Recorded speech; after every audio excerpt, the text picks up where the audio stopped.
Sebelum melanjutkan, jangan lupa subscribe dulu. Terima kasih. Bab 91, Terobosan ke Ordo ke-7. Huang Xiaolong melihat reaksi Jiang Teng, dan dia tidak bisa menahan diri untuk menggelengkan kepalanya sambil tersenyum tak berdaya. Apakah dia seburuk itu? Mengabaikan Jiang Teng, Huang Xiaolong datang ke tempat duduknya dan duduk. Meskipun Huang Xiaolong jarang masuk kelas pada semester lalu, tidak ada seorang pun yang berani menggantikan tempatnya dan tempatnya tetap kosong. Xiaolong. Lilu sangat senang melihat Huang Xiaolong, dan dua lesung pipit yang indah muncul di wajahnya saat dia memanggil. Huang Xiaolong mengangguk memberi salam. Lilu tampak telah kehilangan berat badan dalam 2 bulan ini, tetapi lesung pipit manis di wajahnya tetap sama. Bahkan setelah lama Xiaolong duduk, Jiang Teng masih terlalu takut untuk kembali ke tempat duduknya sampai Xiong Meiki tiba. Melihat Huang Xiaolong di kelas, Xiong Meiki sedikit terkejut dan sedikit canggung. Selama kelas berlangsung, dia linglung dan sering berhenti di tengah kalimat, lupa apa yang sedang dia katakan berkali-kali. Huang Xiaolong meninggalkan kelas setelah satu pelajaran dan pergi ke perpustakaan. Karena dia mengetahui markas Asuras Gate berada di benua Starcloud, dia ingin mencari informasi lebih banyak tentangnya. Hari berlalu dengan cepat sementara Huang Xiaolong menghabiskan waktu di perpustakaan. Saat Huang Xiaolong keluar, hari sudah siang. Sudah lebih dari sebulan sejak tahun baru, tetapi sinar matahari lebih kuat dan hangat saat mengenai kulit. Kembali ke rumah Tianxuan, dia berasumsi kedua bocah kecil itu pergi bermain lagi karena tidak ada bayangan mereka berdua di sekitar rumah besar itu. Bahkan monyet ungu kecil itu tidak ada di sana. Monyet ungu kecil itu akan berlari ke hutan bulan perak untuk membunuh binatang iblis dan memakan inti binatang iblis itu untuk kultivasi, sesekali muncul di rumah besar itu. Ketiga anak kecil itu tidak ada di dalam, tetapi kedua orang tuanya ada. Setelah memasuki halaman rumah mereka, Huang Xiaolong memberikan sebuah teknik kultivasi tenaga dalam kepada mereka dan mengingatkan mereka untuk berlatih dengan tekun. Prestasi kultivasi orang tuanya dibatasi oleh kekuatan jiwa bela diri mereka dan peluang mereka untuk menembus alam Xiantian sangat kecil. Namun, hal itu berbeda dengan dukungan kultivasi kekuatan internal karena hal ini sangat meningkatkan peluang mereka untuk memasuki alam Xiantian. Misalnya, Huang Xiaolong, ketika kitab metamorfosis tubuhnya mencapai tahap ke-10, ia dapat dianggap sebagai ahli Xiantian dalam hal kekuatan internal. Xiaolong memperkirakan ahli Xiantian kekuatan internal memiliki tingkat kekuatan yang sama dengan ahli Xiantian di dunia ini. Huang Peng dan Su Yan sangat gembira saat mendengar Huang Xiaolong mengatakan bahwa berlatih teknik kultivasi kekuatan internal yang diberikannya akan memungkinkan mereka maju ke alam Xiantian. Setelah mewariskan teknik kultivasi kepada orang tuanya, Xiaolong menguraikan secara terperinci situasi yang mungkin timbul selama berkultivasi dan bagian-bagian yang lebih sulit dipahami. Lebih dari 2 jam kemudian ketika Huang Xiaolong meninggalkan halaman orang tuanya untuk kembali ke halaman rumahnya sendiri di mana ia melanjutkan latihannya sendiri taktik Asura dan Wrath of the Nether King. Waktu berlalu cepat, 1 bulan lagi telah berlalu. Pada dasarnya, dalam kurun waktu 1 bulan ini, Xiaolong tidak melangkah keluar pintu halaman rumahnya, karena setiap momen dihabiskan untuk taktik Asura, kitab suci metamorfosis tubuh, atau murka Raja Nether. Pada malam ini, seperti biasa, Xiaolong duduk di ranjang giok dingin sambil berlatih taktik Asura. Cahaya bulan yang redup menyinari ruangan, ke arah seekor naga hitam dan seekor naga biru yang melayang di belakang Huang Xiaolong, dengan rakus melahap energi spiritual dunia bawah yang mengalir deras dari angkasa di atas.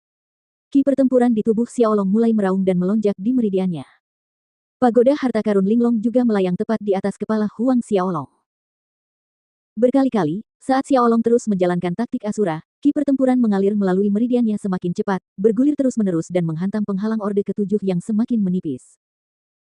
Xiaolong tidak tahu berapa lama ini berlangsung, ketika tubuhnya tiba-tiba bergetar. Sebuah retakan kecil terdengar yang hanya bisa didengarnya, penghalang Orde ke-7 akhirnya hancur. Ki pertempuran dunia bawah mengalir dengan gembira ke jalur meridian Orde ke-7, dan di posisi jantung Huang Xiaolong, Laut Ki terbentuk. Ki pertempuran dunia bawah mengalir tanpa henti ke meridian Orde ke-7 dan berkumpul di Laut Ki yang baru terbentuk di dalam hatinya. Dengan menerobos ke tingkat ke-7 dan membentuk Laut Ki, terdapat ki pertempuran yang melimpah di dalam tubuh.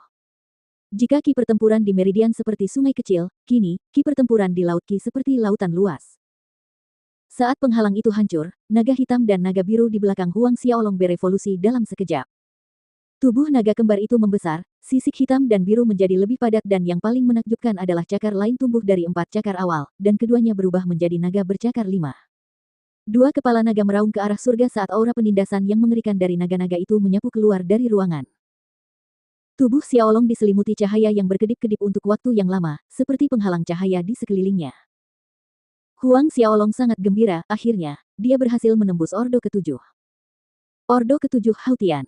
Banyak yang terjebak di salah satu dari dua garis pemisah, satu adalah Ordo keempat dan yang lainnya adalah Ordo ketujuh.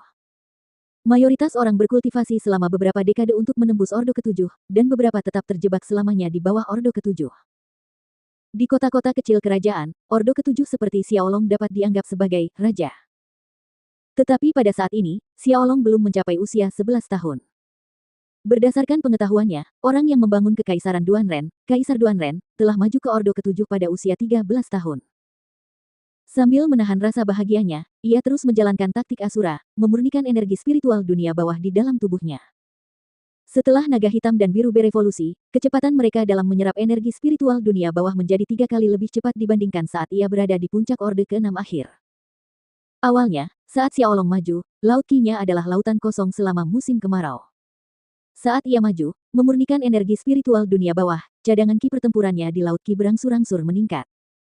Pada saat yang sama, Qi pertempuran bawah tanah sedang memurnikan otot, daging, urat dan kulitnya.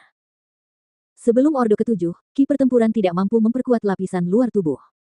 Ini adalah sesuatu yang mungkin terjadi setelah seseorang berhasil menembus Ordo ketujuh. Saat sinar matahari pagi menyinari bumi yang luas, Huang Xiaolong mengakhiri latihannya dan bangkit dari ranjang giok yang dingin. Ia berteriak keras ke langit untuk mengungkapkan kegembiraan di hatinya karena telah mencapai Ordo ketujuh. Setelah satu malam berlatih dan menempaki pertempuran, dia dapat merasakan perbedaan pada kulitnya. Ini adalah sesuatu yang baru, bukan hanya itu, seluruh ototnya dan bahkan dagingnya menjadi lebih kencang sementara uratnya menjadi lebih kuat. Konon lapisan luar prajurit Ordo ke-10 lebih kuat dari kulit sapi, ototnya lebih keras dari batu baja, uratnya punya daya ledak bagai pegas, dan bunyinya sangat dahsyat. Sudah mencapai Ordo ketujuh, aku ingin tahu seperti apa penampilanku setelah transformasi jiwa. Pikir Huang Xiaolong dan berjalan keluar dari kamarnya menuju halaman. Memanggil kedua naga hitam dan biru, Huang Xiaolong memulai proses transformasi jiwa.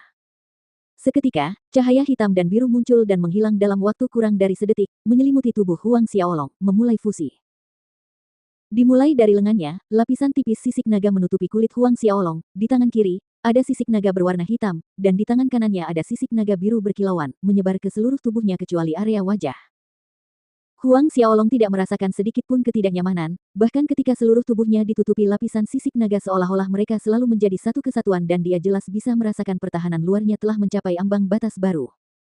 Sangat kuat. Ini adalah kata pertama yang terlintas di benak Huang Xiaolong saat pertama kali bertransformasi dengan roh bela diri kembarnya. Dan dia sangat menyukai perasaan ini. Setelah transformasi jiwa, kedua kepala naga tampak seperti ditato di punggungnya, memancarkan aura agung. Pada saat yang sama, terjadi perubahan pada pupil mata Xiaolong, mata kirinya seluruhnya hitam dan pupil matanya yang kanan berwarna biru. Tinju Huang Xiaolong tiba-tiba menyerang, dan suara angin menderu terdengar saat ia membelah angkasa dengan cepat dan hasilnya adalah gunung palsu yang hancur belasan meter jauhnya, menyisakan tumpukan pecahan batu kecil dan kerikil.